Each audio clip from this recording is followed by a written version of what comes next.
Alors, je suis commissaire-priseur et pendant l'exercice de mon métier, j'ai eu l'impression d'avoir besoin d'un outil pour optimiser nos tâches quotidiennes et surtout des tâches chronophages administratives qui pourraient être automatisées. Donc, partant de ce constat-là, j'ai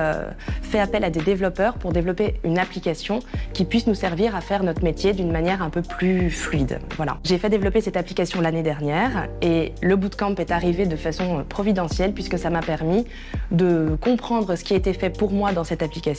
et de voir quelles seraient les possibilités pour, partant de cette application, faire une solution beaucoup plus globale, beaucoup plus large pour optimiser mon métier dans toute sa complexité. Cette application a été développée sur Bubble, donc évidemment moi j'attendais ce bootcamp pour mieux comprendre Bubble et pouvoir le manipuler et aller un petit peu plus loin dans cet outil. Et donc j'ai découvert Bubble que j'ai vraiment aimé et j'ai compris qu'il y avait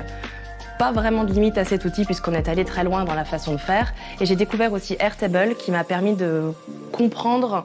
justement quelle pourrait être la façon de rattacher les wagons pour une solution plus globale pour mon métier. Et ce que j'ai aimé avec ces outils-là, c'est que c'était très bien rangé. Et c'est pour ça que je suis un peu obsédée par l'optimisation des tâches chronophages parce qu'avec ces outils-là, on arrivera à y voir beaucoup plus clair. Pour le No Code Challenge, donc la partie finale de ce bootcamp, ce que j'ai voulu faire, c'est essayer de comprendre le projet qui avait été réalisé pour moi, c'est-à-dire essayer de comprendre les tenants et les aboutissants de cette application et voir justement si moi, toute seule, je pouvais aller un petit peu plus loin. Donc ce qui a été le cas, je me suis fixé des petits objectifs que j'ai réussi à atteindre et surtout, ça m'a permis d'ouvrir des lignes pour aller plus loin ensuite et justement voir des choses en plus auxquelles j'avais pas forcément songé avant et le bootcamp m'a permis d'ouvrir ces perspectives-là. Et ce que j'aimerais, c'est que ma solution soit prête à la commercialisation cet automne et ce que je voudrais, c'est avoir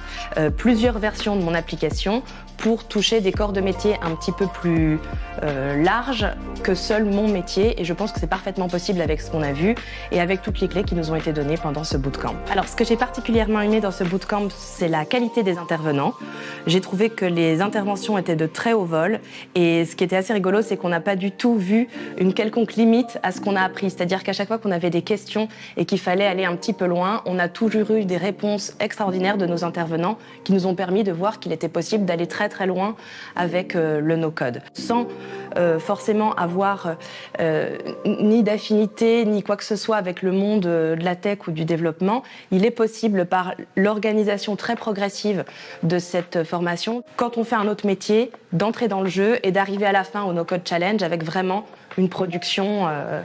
d'assez haut vol parce que je pense que les intervenants nous l'ont permis. Le bootcamp permet aussi de rencontrer des profils métiers différents de tous les âges et de tous les milieux et c'est très chouette puisqu'on se crée vraiment un groupe et une communauté qui est amenée à se revoir ensuite. J'étais un petit peu seule au début dans ce monde-là et je me retrouve très entourée et j'en suis ravie.